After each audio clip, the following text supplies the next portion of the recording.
Good afternoon, my dear friends. We continue to work on the theme London and its attractions, and today the topic of our lesson is museums in London. We'll learn some interesting information about museums in London, and we'll also visit one of the most terrible museums, the London Dungeon. So, let's start our work, my dear friends.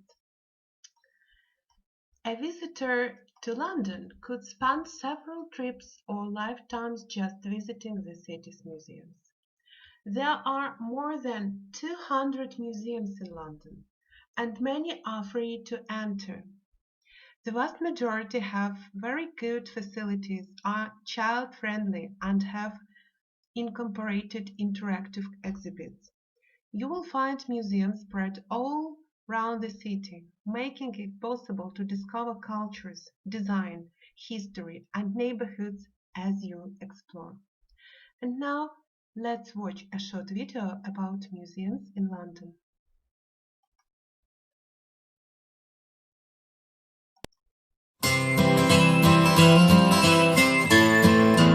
London has almost too many galleries and museums to choose from.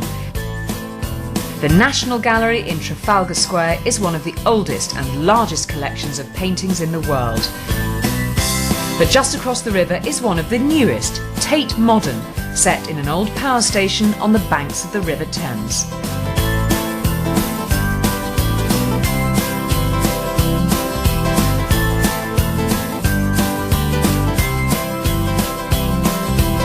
For visitors to Scotland, there are plenty of exhibitions to see in Glasgow. The city's largest museum is Kelvingrove. It's Britain's second most popular museum outside London and has recently been extended to include even more exhibits. Set in Parkland, the Burrell Collection is the largest private gathering of artwork in the world. It was collected by the millionaire shipowner Sir William Burrell over 80 years of his life and includes works from right across the globe. The House for an Art Lover is dedicated to the work of the city's most famous artist, Charles Rennie Mackintosh, the king of Art Nouveau.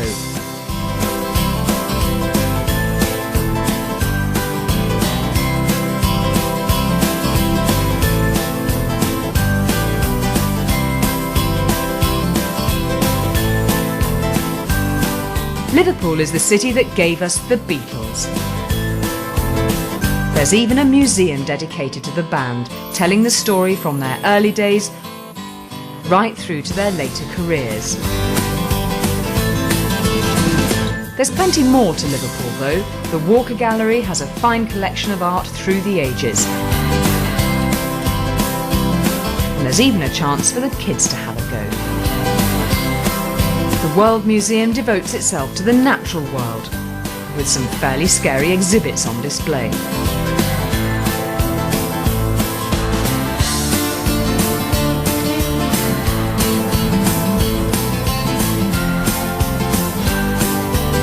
If you're a sports fan, then make it your goal to visit Manchester.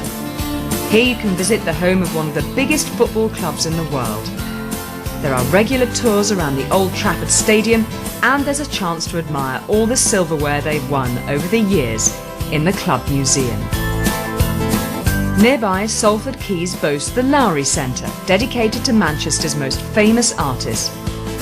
And across the water is the Imperial War Museum North, which tells the story of people living through wars and conflict.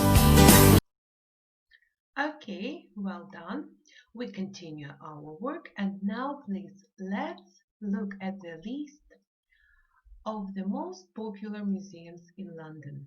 They are the British Museum, of course, the Natural History Museum, the Science Museum, the Victoria and Albert Museum, Museum of London, Museum in Docklands, National Maritime Museum, the Imperial War Museum, Royal Observatory Greenwich, the Sherlock Holmes Museum, HMS Belfast, Florence Nightingale Museum.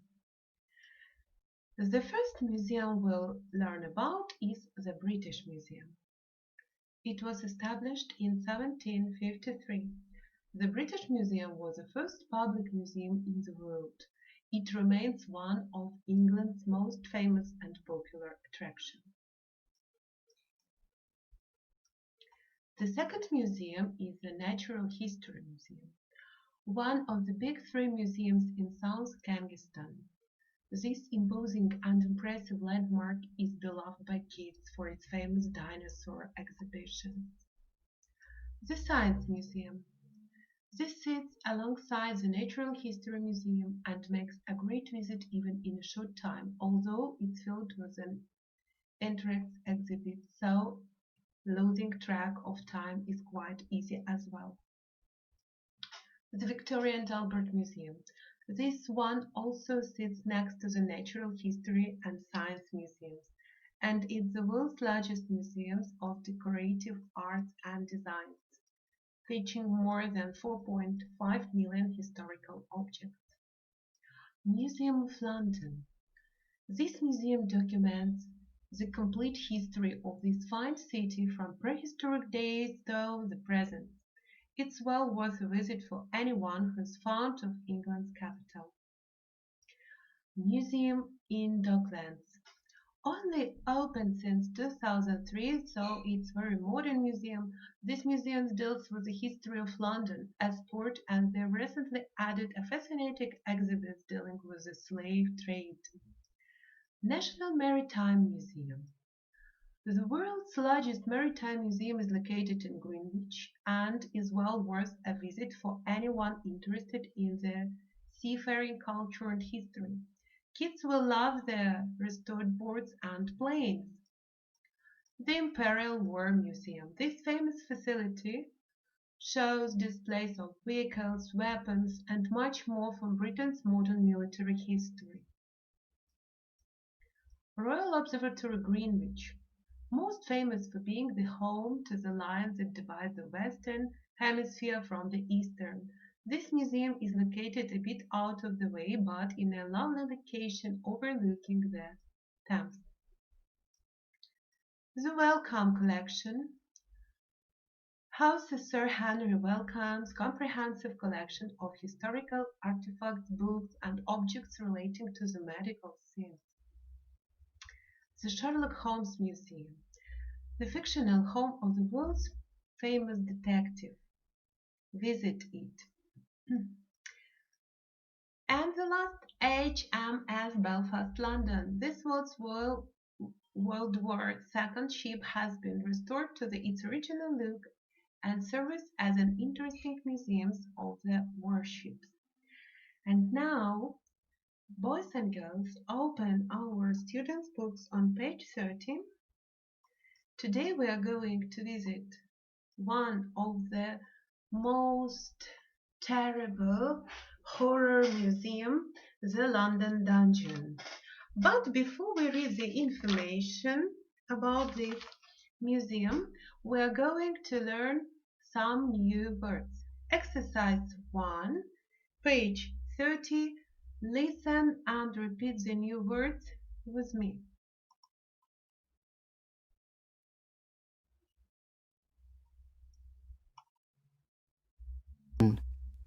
Track 30. Army, castle, century, die, dungeon, kill, king,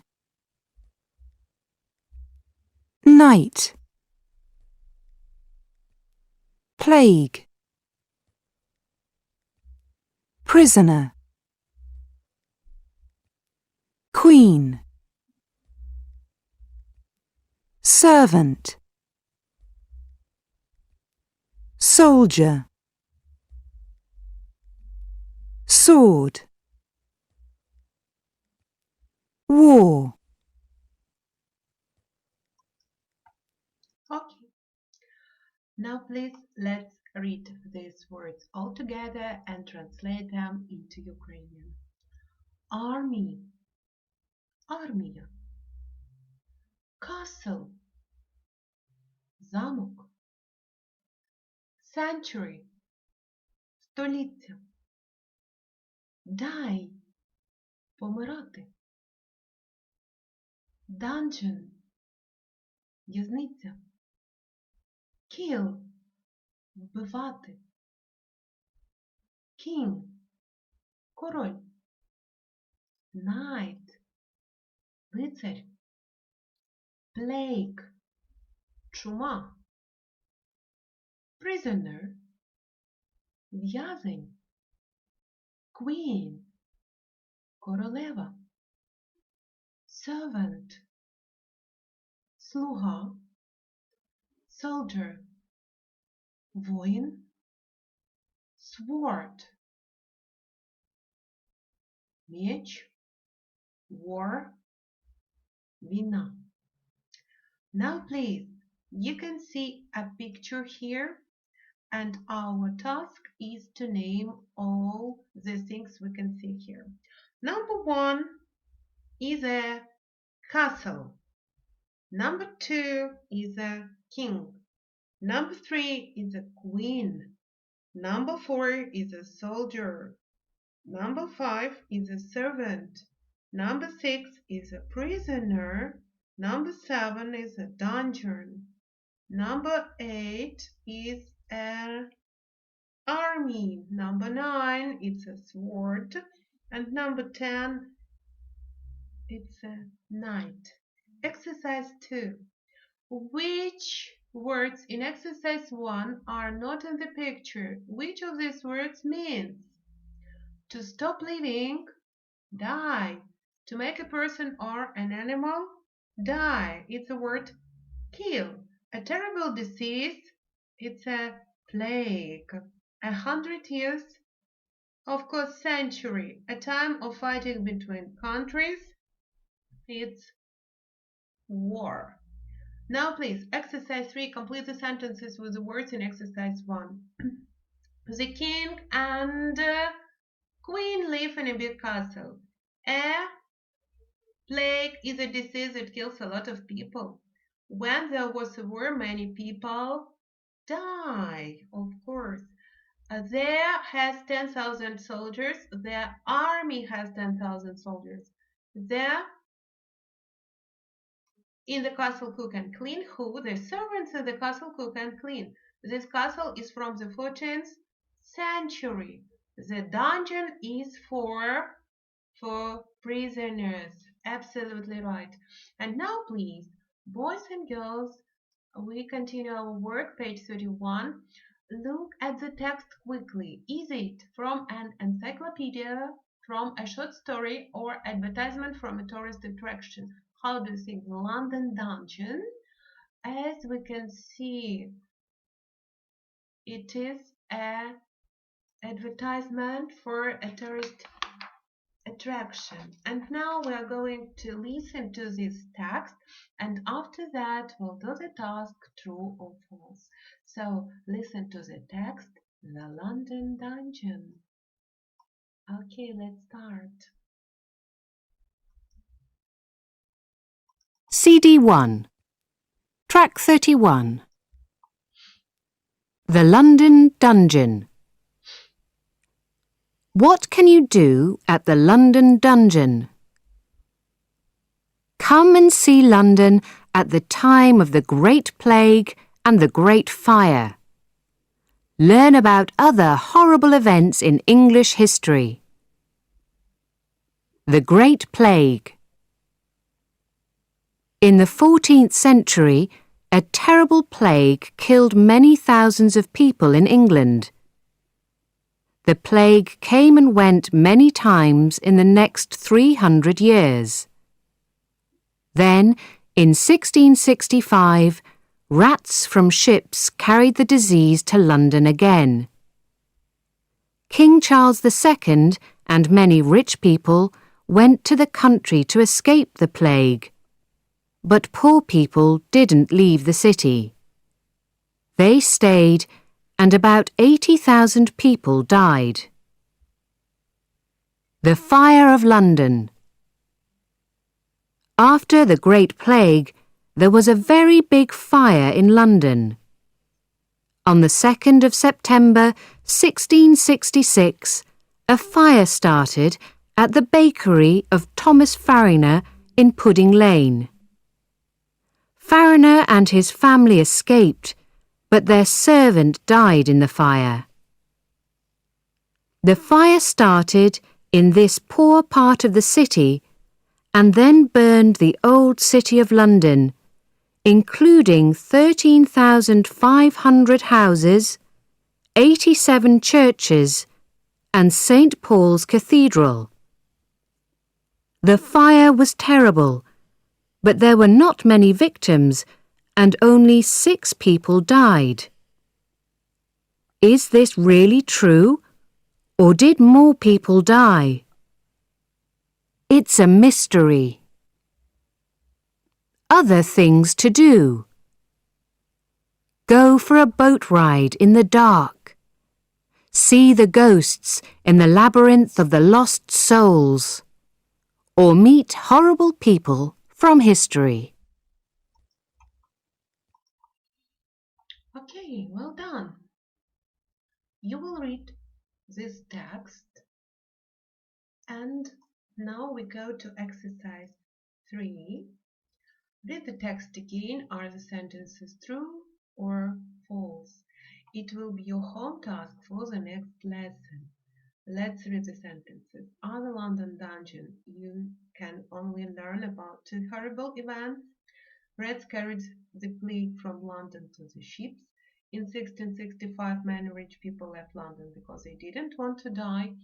The plague killed about 80,000 people in London. The Great Fire of London started in the same years as the Great Plague.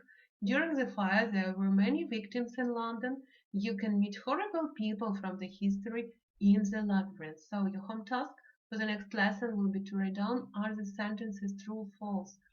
And of course, exercise 4. What about you?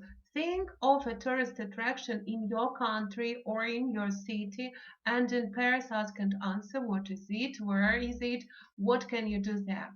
So, my dear friends, prepare for the next lesson a short text about interesting museum in Ukraine or in Odessa.